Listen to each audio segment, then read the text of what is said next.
to have you, Mrs. Thatcher, to speak to us this evening. And thank you for keeping an engagement that you made so long ago. And we are proud, too, that our member, Jim Spicer, had the foresight last summer to ask Mrs. Thatcher to come to West Dorset in the spring. Since Mrs. Thatcher's election as party leader, we had to make different arrangements for the hall. And we have come here and done the very best we can to fit everybody in. I know it is not an ideal arrangement. We have some people in another room, and we have some people behind us. Are you all right? But we have done the very best that we can manage. I welcome you all, particularly Simon Wingfield Digby, whom we are very pleased to have with us this evening.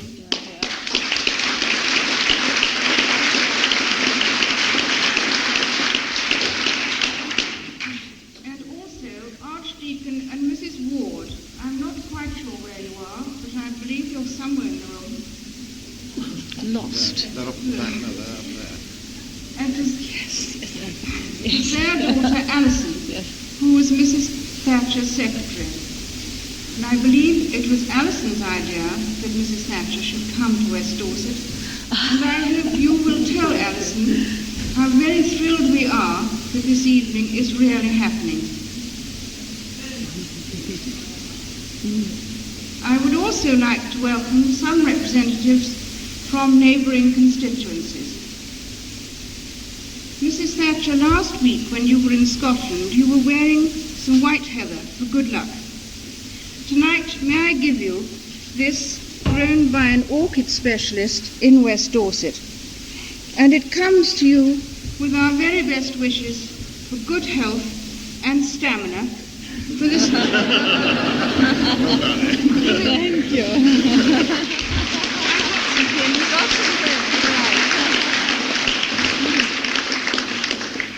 You didn't let me finish my sentence. For this terrific job that she has undertaken to do. And now I'm going to ask our member, Jim Spicer, to introduce our speaker, the Right Honourable Margaret Thatcher, leader of the Conservative Party.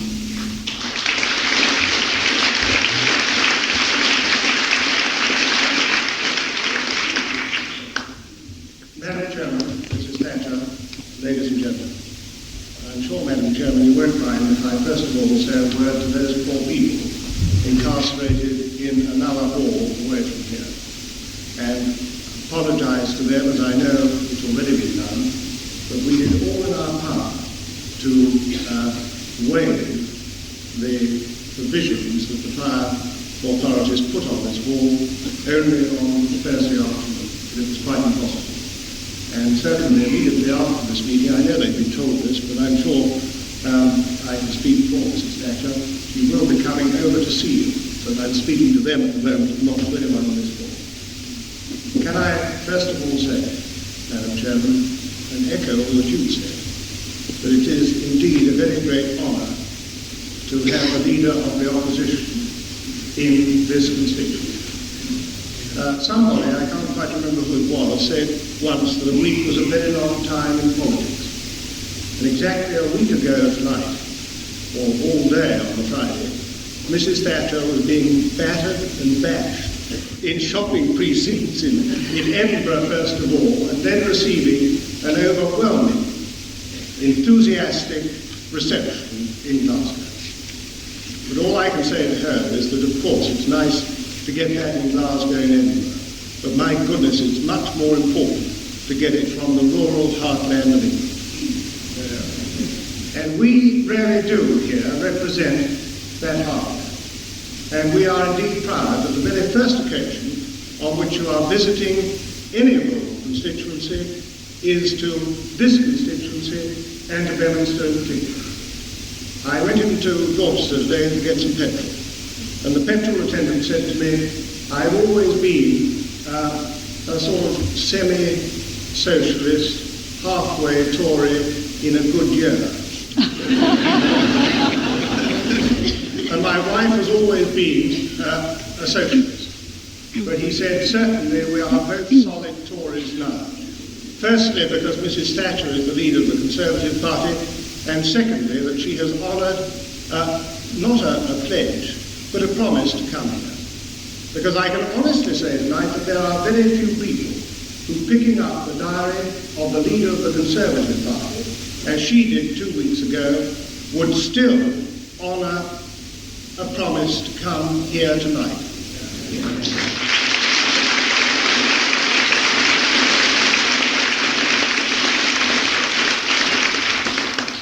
If I may, I want to give you 3 very quick little cameos about Mrs. Thatcher. The first one was about 18 months ago, and in the afternoon of a very nasty day, her son promised to have the car back for her and didn't. And so she had to travel up to Oxford by car after a full day at the Ministry of Education. And there she dealt very adequately with 350 or 400 European women. And that's a pretty formidable audience for anyone. She then had to talk to them after dinner. And at 11:30 at night, we drove back to London. And I luckily was there with a car. And we arrived back at her house at 1:30 in the morning. And as we opened the door, there was her dispatch box. And she said, "Oh good, it's not a very heavy one tonight." And she was leaving the next morning at 8 o'clock to go somewhere else in the morning. Now that is stamina of a very high order indeed.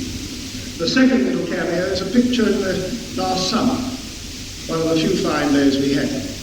And there was a tiny little MGTC 1946 type model that appeared with 2 young people in the front into the House of Commons car park with Mrs. Thatcher sitting up on the back of the MG and looking as happy as the days are long. And that is a relaxed attitude which we can all admire. And the third, which runs into a fourth, is this: that just after Mrs. Thatcher said that she would stand for the leadership, I remember just passing her briefly and saying, "Well now, you're putting your hat in the ring." And she said, "Well, someone had to do it, because otherwise it would have been a farce." And that is a very courageous act for anyone.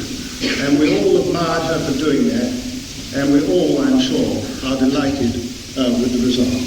And then the final thing, which leads on from that, the very next day, sitting in the Royal Albert Hall, and you know what a ghastly place that is, you go right up, and I was right at the back row, right at the very top, the Institute of Directors, about 5,000 or 6,000. And there, right down, miles away, was this tiny figure, holding an audience of 5,000 or 6,000 people. Now, she did that, and she did it wonderfully well. She is doing that now for the Tory party. It has been a bad year for the Tory party, and suddenly in Parliament and out of Parliament there is a new feeling, not in the Tory party only, but in this country. A breath of fresh air that we've long needed. And I think now is the time when we push behind us all the unhappiness of that February election, which was compounded by that October election, and renew ourselves with a new leadership determined to see the end of socialism in this country. Mrs. Thatcher, thank you so much for coming to visit us tonight. We look forward very much to hearing your heartening words, which I'm sure you're going to give us in full measure.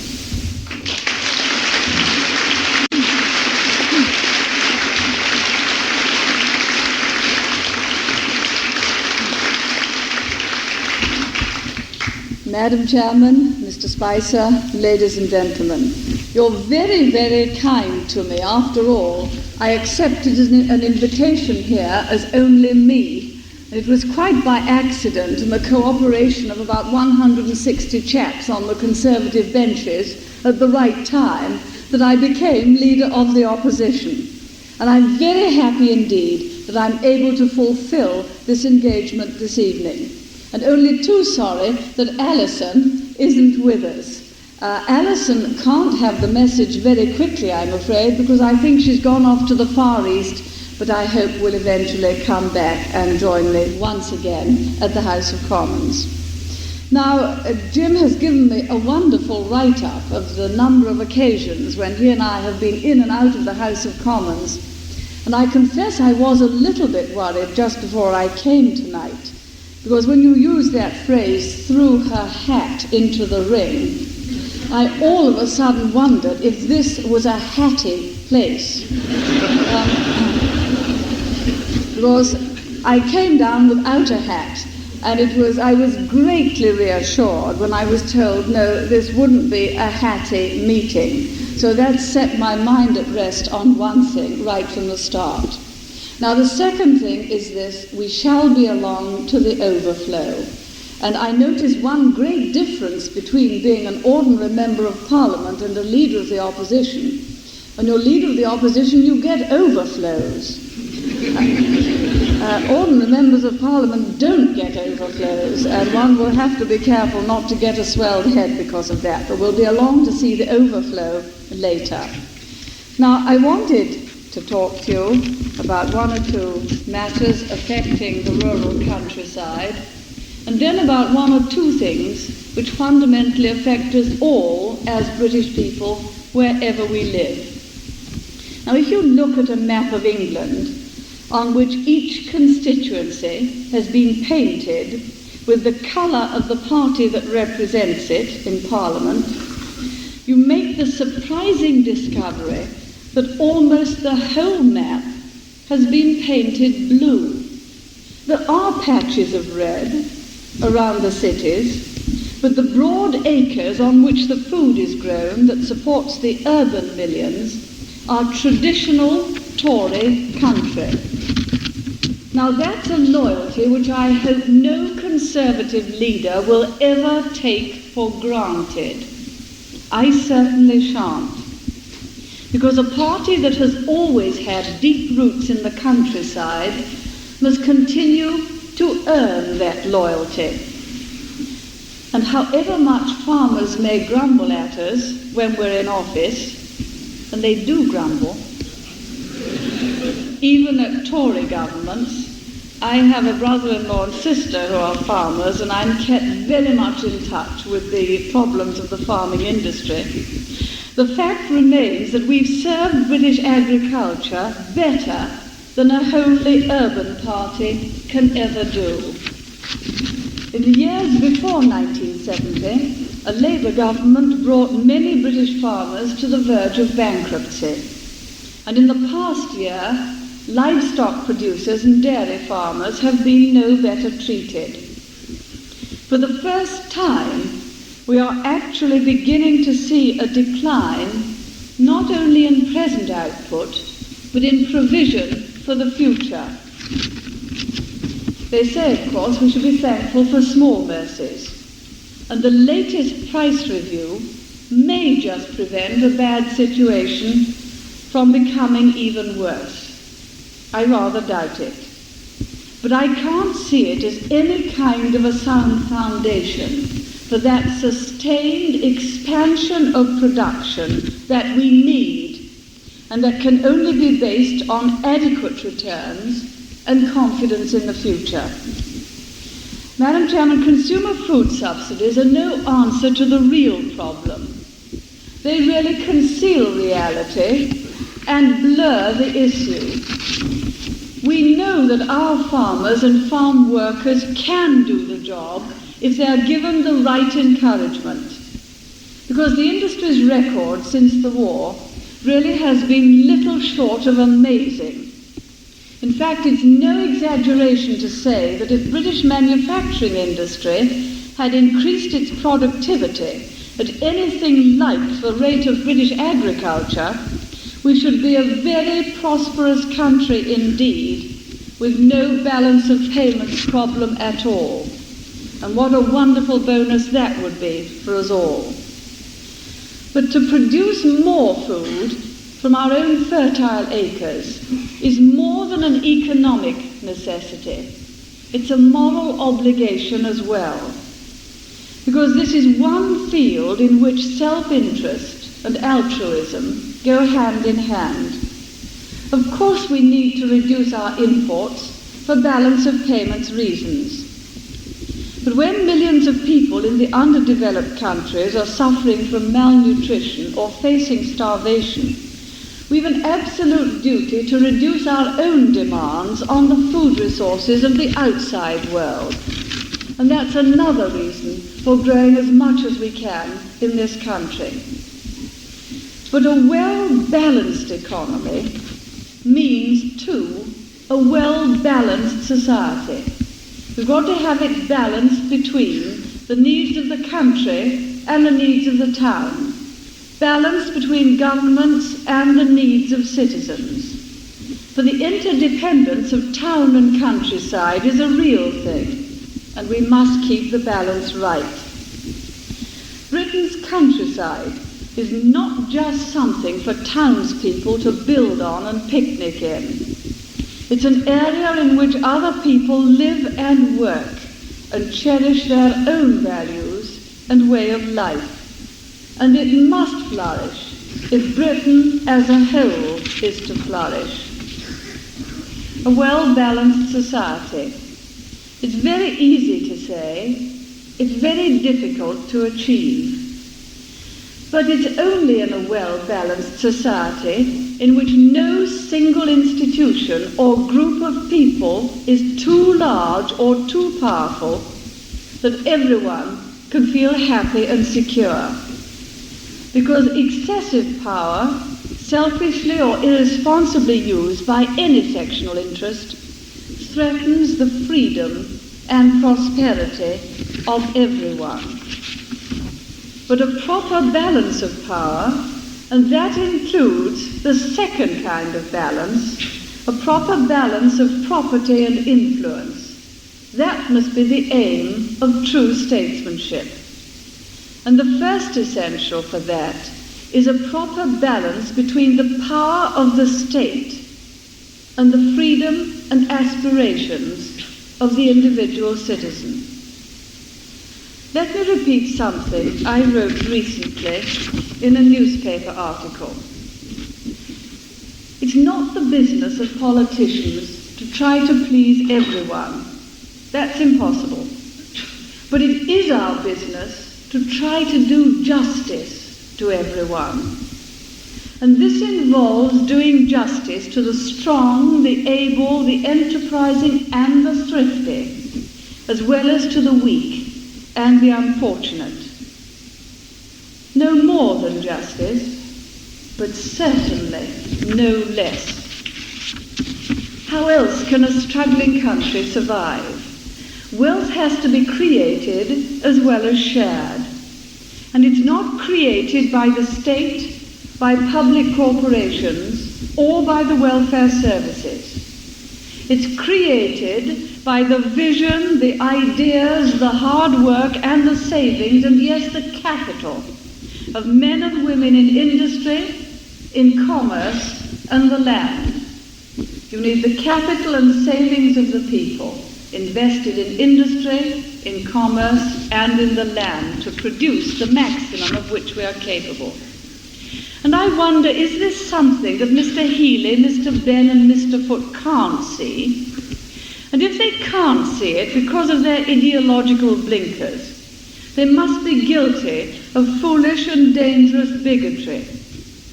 But if they can see it, the necessity to create before you can distribute, if they can see it, but are determined nevertheless to upset the balance of society and destroy the springs of enterprise, then they're vindictive as well as dangerous. Madam Chairman, anyone with common sense can see the dangers. And it is to the common sense of the great majority of British people that we must appeal if we're to unite the country in time for it to save itself. Common sense tells us that we really can't go on for long consuming more than we produce, or being paid more in real terms for producing no more. It tells us, too, that the process of readjustment can't be entirely painless, in the short run at least, for everyone. There is absolutely no salvation in the encroaching power of the state, stultifying initiative, and expensively undertaking unnecessary responsibilities. let us aim not just to halt the advance of the state, but to reverse it. We need less state interference, not more. If we could restore common sense as well as justice to our taxation and welfare systems, to say nothing of education, what a sigh of relief there would be, and what a load of resentments would be lifted. Now this week, as you probably read in your papers in the House of Commons, we had quite a row over the latest provision of the Labour government. I think it's the first time in my lifetime in Parliament when I've been able to ask this question. Now we're finishing this finance bill. When are we having the next budget? Now you perhaps might not see the significance of that. Jim's seen it, Simon Woodfield-Digby has seen it, and Hinch has seen it. We only normally have one budget a year. Budgets sometimes get incorporated in finance bills, so the finance bill follows the budget. This year we've had 3 budgets. We're on our second finance bill. We haven't finished the results of the last budget yet, and we're thinking about the next one. And it's the first time in my lifetime in Parliament, and I've been there 15 years, and Simon had been there a lot longer, when you're on one budget still, you've been able to ask, and when is the next one? Now that, of course, represents, I think, some of the financial mismanagement of a Labour government, because what really happened was we had to have the November budget because of what they took away that they shouldn't have taken away in March. And what happened then was, and you and I have been talking about creating wealth before distributing it, they took so much out of industry in the way of taxation that industry found itself in difficulties for cash to pay the men on Fridays and at the end of the month. And so therefore we had to have a November budget to try to put back something in that they should never have taken out. Now, of course, it's anyone's guess about what's going to happen in the next budget after Easter. But this present finance bill, and we're going to spend 5 days on it next week and the week after, has done more than that. It's done much more damage than that. And as I went round in the village hall this afternoon, a number of you were talking to me about it. First, we know full well that we can't carry on without the savings of the people. If you want investment, whether in farming or in commerce or in industry, someone's got to save the money to invest it. Instead of spending it, they've got to save it. And what does this budget, or this finance bill, do about savings? Well, again, you mentioned it to me in the village hall this afternoon. Although we need savings, it increases the taxation upon savings. And I know that a number of you whose incomes have dwindled because of the effects of inflation will also have suffered the further extra dwindling which we're getting from the extra surtax on savings income which is imposed in the November finance bill. So those who save have suffered twice under socialism. First, their savings have been eaten up in real terms because of inflation. Secondly, the reduced amount has had heavier tax upon it, and therefore it's been reduced yet again. Well, to us, if we apply our test of common sense, that seems absolutely absurd. If you want to encourage savings, to do everything in your finance bill to discourage them. And we, the Conservatives, on your behalf, have opposed that very vigorously. But that's not the end of this finance bill.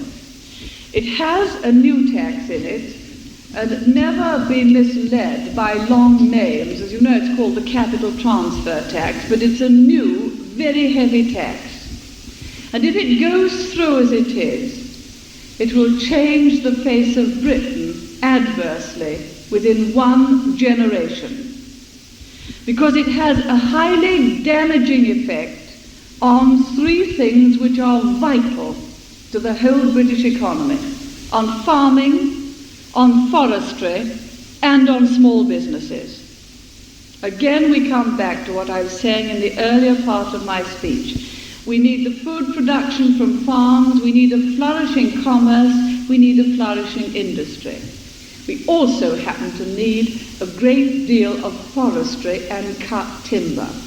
Because you remember when Mr. Wilson came back from Russia with that agreement to lend the Russians £1,000 million at a low rate of interest, which we haven't got. Borrowing it at 15% to lend it back at about 7 or 8%. What he didn't say is, what he did in the House of Commons, do him justice, is that we in fact import about £100 million worth of timber per year from the Soviet Union. So we need all the timber we can get from our own forestry. And the capital transfer tax was damaging forestry by imposing taxation before the timber was cut, and we fought that and got some amendments. It's imposing very heavy taxation on agriculture. We fought that and got some reliefs, but not enough. There are still very great problems with those who are tenant farmers and a query about how far that system is likely to flourish and continue if this tax goes through. And then, of course, there is the third point about small businesses. Well, now, small businesses provide about 1 in 4 of the jobs in this country. Now, that's very important, particularly when it's difficult to get jobs. And it is getting more difficult to get jobs. 1 in 4. And what happens is that they put on again the biggest tax that small businesses have ever had to encounter when the business is passed over from one generation to another. And it is very doubtful whether we shall have businesses, family businesses, being built up generation after generation and being passed from one generation to another. Indeed, in the House, I called it the one-generation society. And I think that would be a great tragedy for Britain if you could not, in fact, build for the future and build for your own families. It's always seemed to me to be not only praiseworthy, but highly laudable to want to do better by your own family and your own children. So there are really 3 ways in which the capital transfer tax is highly damaging: on farming, on forestry, and on small businesses. And that is why we shall fight it day in and night out next week, Monday, Tuesday, Wednesday, Thursday, and we shall be seeing a great deal of one another, members of Parliament, in the House of Commons next week, fighting on your behalf against this tax. And of course it's a tax which is put on by a government that was returned by less than 40% of the votes. The excuse for it is that it's going to redistribute wealth. Don't believe it. Don't believe it. What it's going to do is concentrate wealth in the hands of the state, as every tax does, taking it away from the citizen. And therefore it's going to upset the other balance that I spoke about. Because we, the Conservatives, stand for keeping private property in the hands of the people, individual people, and hoping to get it more widely distributed genuinely among individual people. Not distributing anything to tax it and put it all into the hands of the state. So that's this finance bill. Heaven knows what the next one will contain.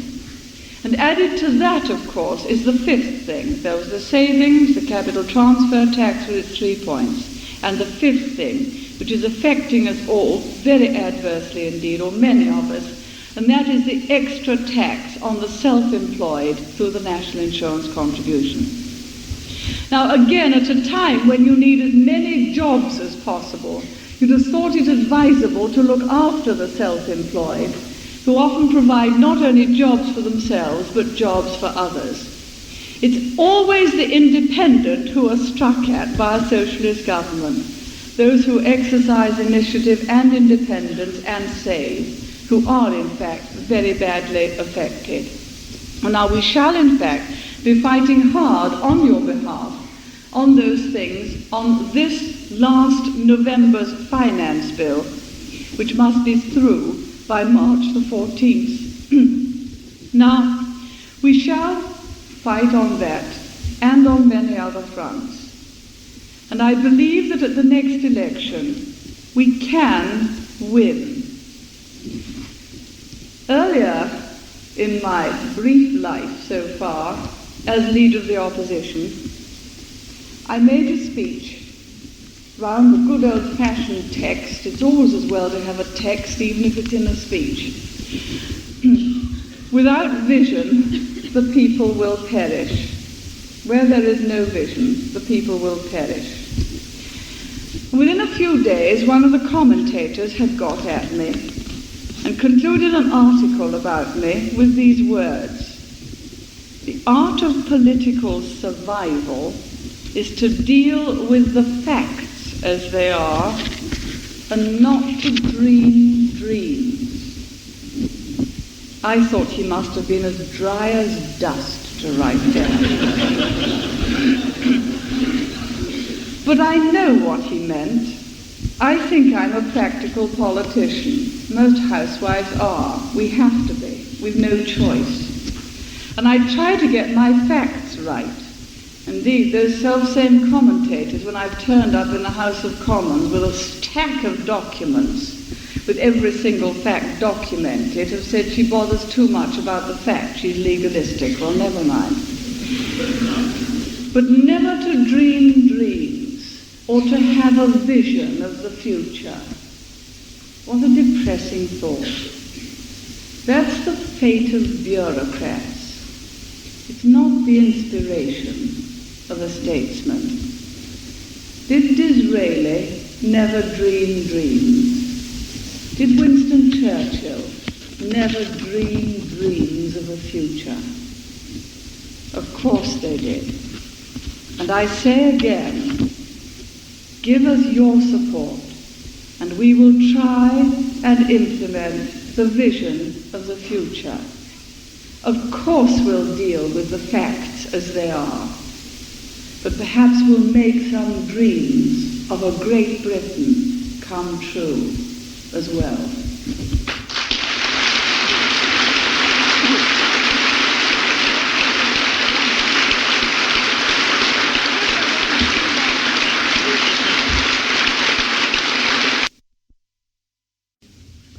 Mrs. Thatcher is prepared to answer questions. I think you have been warned about this.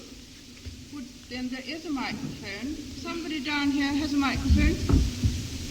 I do not. Thank you. Anybody would like to use the microphone so that everybody can hear the question? Yes. I'll do it at the end. I got it. Do you not think that the time may be coming when we could have a new Magna Carta, or, if you like to call it, a Bill of Rights?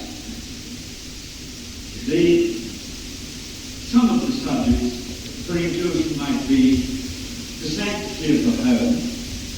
I think a lot of people will have noticed an article the other day in the paper about the invasion of private homes by VAT inspectors in the middle of the night. The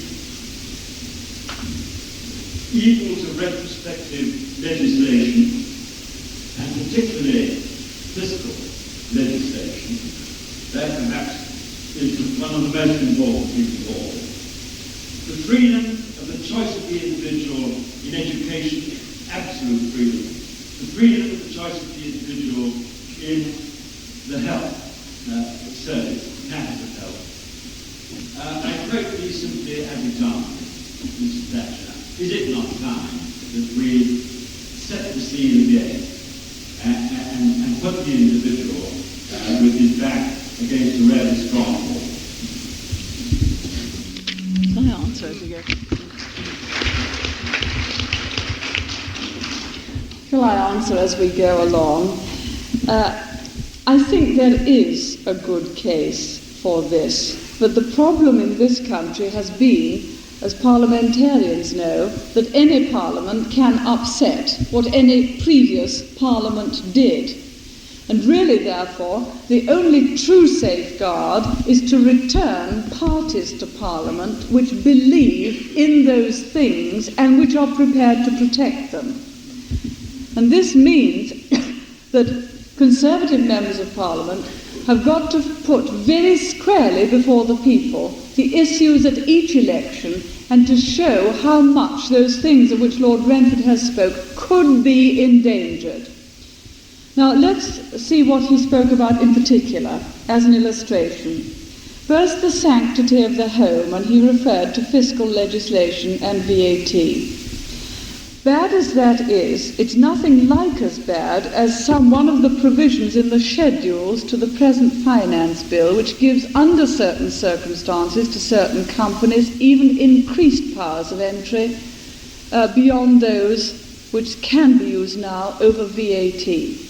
And I heard that early morning programme on the radio, and having been dealing in the previous week with the extra powers of entry, I thought, well, if people only knew what the Labour government is providing for now, they wouldn't like it. That's in Schedule 4, and that will come up next week. That again needs to be thrown up, and indeed thrown out. Now, fiscal legislation, I'm afraid there is a habit almost on the part of the Labour government to have retrospective legislation. I think it's bad, very bad. At any given moment, you ought to be able to know clearly what the law is, what your maximum liabilities are, and what the penalties are. You can give retrospective benefits, you can release an obligation retrospectively, but you shouldn't, in fact, ever impose an obligation retrospectively. So when you do a transaction, you ought to be able to say, this is the amount of tax for which I'm liable, I know what I've got to pay, and that's that. It's quite wrong, I believe, to impose a tax retrospectively, and wherever it occurs, we have in fact fought it. And the next point he gave is quite fundamental Conservative policy. Freedom of choice for the individual. And it's part of what I was dealing with in my speech, the balance within society, because the more you give bureaucrats and governments the power of saying what shall happen, the less choice you leave to the people. And if you leave people less and less choice and decisions to make about their own lives, where their own children shall go to school, their own homes, etc., their own pensions, whether they shall have private health beds or not, or how they shall spend their money, you'll very quickly get a people not able to make decisions for themselves. And that, of course, would not be the Britain we've known. But although there is a case for such a bill, we haven't got provision for that kind of thing in our Constitution. And I do urge again, the only real safeguard is to return a party which believes in those things.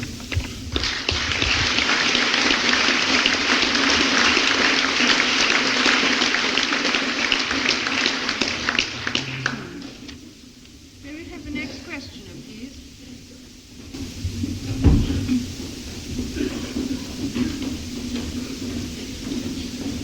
Thatcher, I heard this mental in finding the Institute directors that you heard earlier. So I was another one of the specs in the audience way up the sky. But I think we were either preceded by or immediately followed by Mr. Joubert from France, who has some very telling things to say about the present government's attitude and our attitude to the common market. Everybody would like to comment on our attitude to the common market, and in particular the idea of the referendum. Now, did you all hear that question? I asked about common market and attitude towards the referendum. Well, first can I say that Jim Spicer is going to represent Britain in the European Parliament, and I'm sure you'll be very glad, and I'm very pleased too.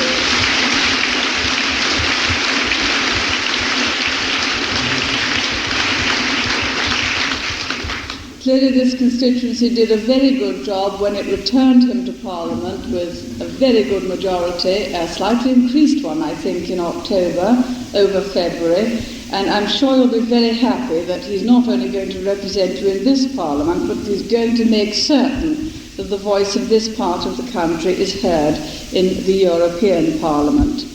Now, as far as a referendum is concerned, we haven't in fact begun to argue the case for a referendum at all. If one is going to have one, it could be said it would be better to start with a much simpler issue rather than a rather complex one like the common market. The view we shall take is, I think, this, that we don't like referenda constitutionally. We feel that we're returned to Parliament to take these decisions, and we shouldn't, in fact, pass them back to someone else.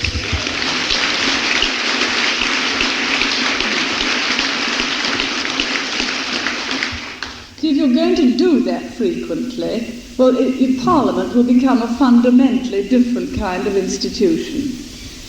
Now, we therefore shall fight it on the white paper and on second reading, fight the principle of the referendum.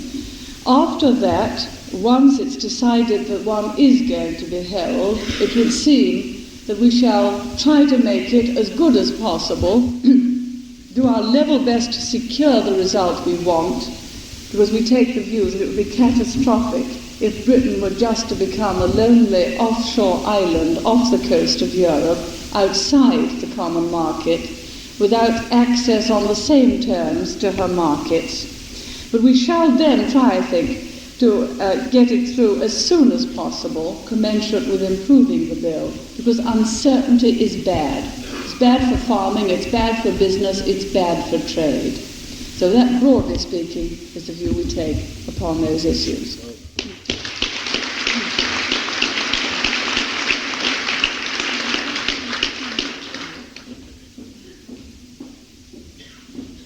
Mrs. Thatcher, I'm self-employed and I operate small business. Like others in the same position, I'm utterly fed up with bureaucratic interference and increasing taxation. Personally, I believe this country is more fitted to divide and now than at any time since 1642. The problem now, as then, is the present taxations.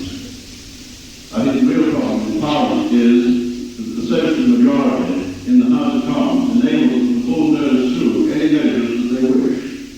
And I believe that if they can keep their term in office, they will destroy the Conservative Party and its grassroots. I personally doubt that parliamentary opposition itself can stop the march of events.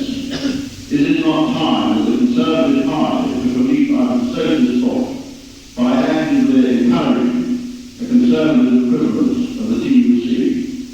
It would be unfair to expect a quick answer to my question, but I believe that it is possibly the only plausible solution in the present circumstances, and that it should be carefully considered.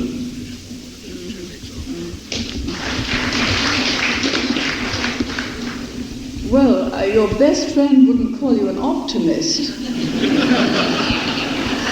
I think you should be a little bit more optimistic than that, or have a little bit more faith in the Conservative opposition. We're making our voice heard very much now, and you can, as an opposition, have an influence on public opinion by saying the things which public opinion is feeling and wants said and want done. And never forget, you can ultimately upset a government by winning by-election after by-election. And they haven't got that big a majority. They've got quite a good majority over us, but not a good overall majority. So if we got some by-elections in marginal seats and won them, we could, in fact, very soon overturn some of their legislation. But I agree that at the moment we can't, because they have a majority. The only thing we can do is by argument and protest and lobbying and making them fully appreciate the consequences of their acts upon jobs. And if in fact they go on attacking small businesses, the effect will be felt on by those who work for small businesses, because it's some of those jobs that will go, and therefore the tax can hit in a very, very wide way. So I hope you'll go out of the meeting a little bit more of an optimist tonight than you came in. Now, I agree that socialist governments tend to increase taxation. It's again one of the differences between conservatives and socialists. We reduce taxation when we're in, they increase it. Again, it's an example of them putting more power into the hands of the state, we leaving more in the hands of the people or in the hands of the individual. Again, a very, very important thing. Now, about forming a TUC, an answer to the TUC, I don't see very much possibility of that, but I am glad that organisations like the Small Businesses Association, like the Chambers of Commerce, like the CBI, really are making their voice heard now. They're not sitting back doing nothing. They are having their mass meetings, their protests, they're getting the television there, they're getting the radio there, they're going along to number 10 and saying this won't do, they're going along to Wedgwood Ben and saying you won't do either.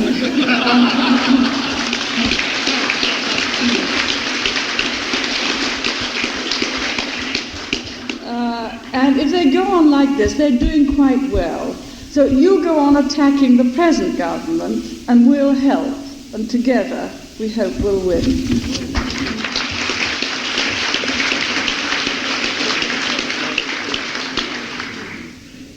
Thatcher,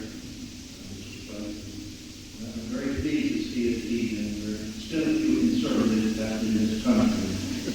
Albeit I feel we're all getting, like our church congregation, a little older. I suppose younger will be the king. My question to you is, madam, when you are returned to power, and returned to power you will be,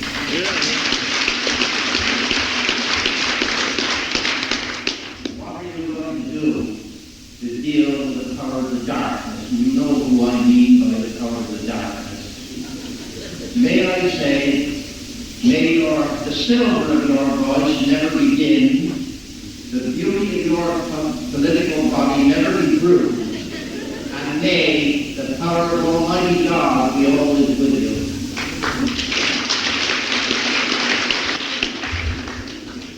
Thank you very much.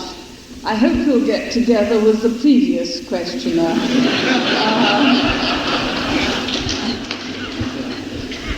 Now, look, you win elections and you win over the powers of darkness by having your own faith, by putting it clearly, by putting it enthusiastically, by standing up and being counted, and by trying to point out the consequences of what happens if an extreme left-wing government got into this country.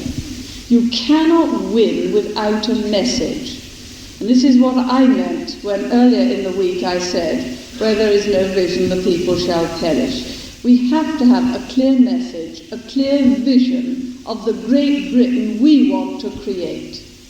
Now, I know that there are, and the House of Lords debated this week, a number of militants and very powerful groups in society.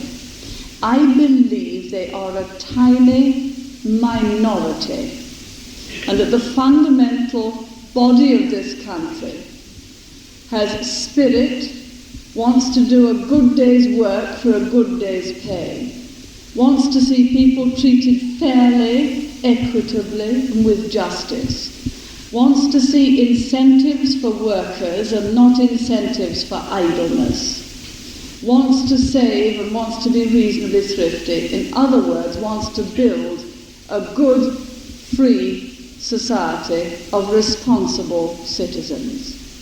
Now, we shall only win over the others by putting our message and putting it again and again.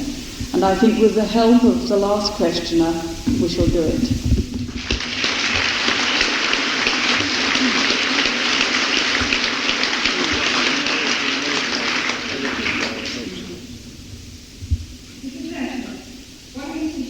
Big problems with dealing with unions. How will you, as Britain, our first woman Prime Minister,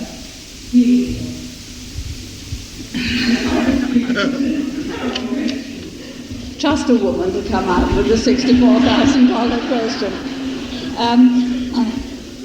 Yes, just remember this. We would never win as a government unless we got the votes of a large number of members of unions who quietly believe in the Conservative cause and in our way of life. Now, I think that by the time we get back in, things will perhaps be rather different from what they are today, because I think there are very, very rough economic waters ahead. There is undoubtedly, the amount of trade is reducing at the moment. It's likely that production in this country will not increase this year, and we shall be going through a difficult time.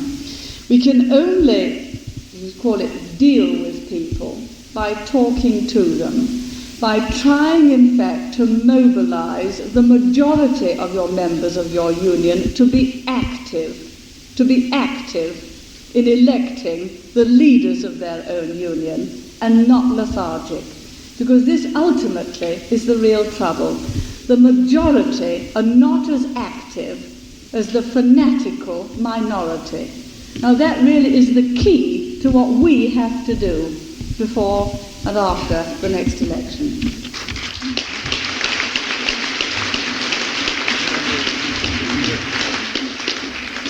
Thatcher has time for one more question, please. This must be the last one. Mrs. Thatcher, this is a question about the interaction of inflation and taxation. Taxation we can cope with without inflation. But as inflation drives us against the ceiling of taxation, we are all being extinguished. Does any form of indexation of taxation form part of thinking of shadow cabinet now? So that the threshold and the ceiling of taxation advance in step with its take on inflation? We had, in fact, 2 amendments down on indexing the taxation thresholds. They were probing amendments and amendments to discuss the general position, because I think none of us has done a sufficiently deep analysis of what would happen if you indexed all the threshold rates, which is what you're asking for. This, of course, is partly the Milton Friedman School, and he would say it has been done in South America. South America, at the moment, or parts of it, are back to some of their higher rates of inflation, 30% and so on, so it isn't always an answer. I certainly think that you cannot leave the thresholds where they are in face of inflation, because that is just to impose an ever-increasing burden of taxation. So you've got to adjust them each year or every other year to take into account the effects. How far you adjust them depends on other things as well. First, on the level of government expenditure, and that, although the national income isn't rising very much and will not rise very much, we believe in real terms this year, is going up and up. And it also depends on the amount of money you're borrowing. And I think there are 2 very difficult things which we might inherit. First, a very high rate of government expenditure. Secondly, socialist governments always borrow other people's money and tend to leave it to the next government to repay. Well, that's what happened last time. When we came in 1970, we had a massive amount of debt to repay. This year, the debt is even greater. So the extent to which you can index also depends upon your policy on those 2 things. But I'd be misleading you if I were to give you an easy, ready, quick answer, yes, we'll index, because none of us have done a sufficiently deep analysis of it. But we're aware that you can't leave the thresholds unchanged in the face of inflation. Finally, the really big thing is to destroy inflation before it destroys us.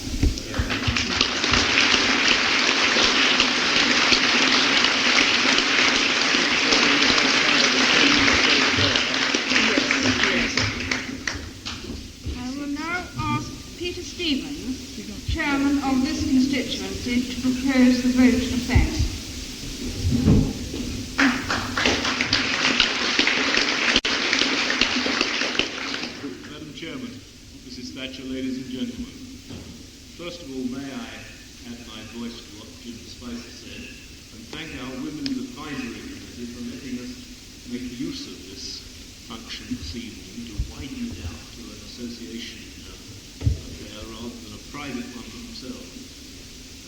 Jim referred to the Albert Hall. I think we've had the Albert Hall here. And probably charged for admission. Mrs. Thatcher, we've listened to you this evening with, I think, more than even the usual interest that the leader of the party would be accorded. Under your leadership, our expectations are very high indeed. You've been through what must have been a very unpleasant period of election. And I think after what has happened, whatever the result might have been, the party was very much looking for a new start. It's obvious that we're going to get that sort of new start. It's the sort of thing that we're going to be looking for now is not only leadership, but direction for the party. Now, you heard Mrs. Thatcher this evening, I think, extending the sort of theme that she was starting on last week in Scotland. It's not enough for the party merely to react to events. We've got to have positive policies. We've got to have policies that are based on principles. And we've got to have policies that we develop against the background of a great industrial nation in the second half of the 20th century, against people's rising expectations, some of which are not going to be able to be met, and against the background of the welfare state. This is going to be very, very difficult indeed, but it's only by doing this that the Conservative Party is going to be able to offer the positive alternative to the woolly-minded socialism of Labour that we so desperately need in this country. And I think this is what Mrs. Thatcher has been talking to us about this evening. The leader of the opposition has got at least 3 jobs. She probably knows of a great many more, but at least 3 jobs that appear to all of us. First of all, she's got to lead the parliamentary party. Well, we've all seen how very, very effective this opposition has been so far in this parliament. When did an opposition ever achieve as much in committee against the finance bill as this one has done? We expect that to continue, and I'm quite sure that under Mrs. Thatcher's leadership it will continue. Secondly, she's got to lead the party in the country.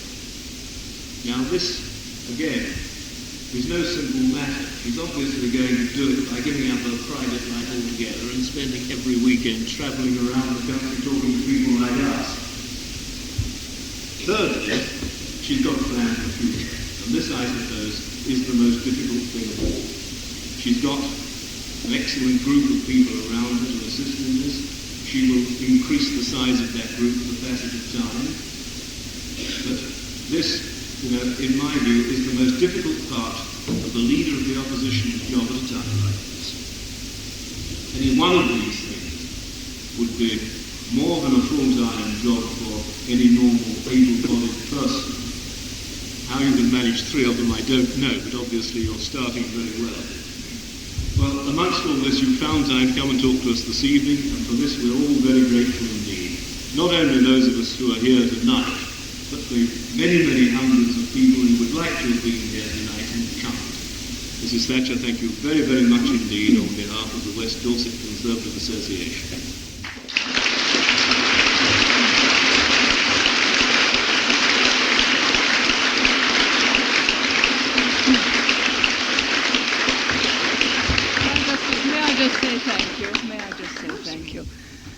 Thank you very much. Is this thing on? Thank you very much, Mr. Stevens. It's been a great pleasure to come and talk to you this evening. If my task every Friday evening and every weekend is as pleasant as this, I should be a very happy person indeed. We've just made a start, and I'm reminded of what my father taught me. I was just trying to write down the dog rule. It's easy to be a starter, but are you a sticker too? It's easy enough to begin a job. It's harder to see it through. Well, now, with your help and Jim Spicer's help in Parliament, we'll see it through. Thank you.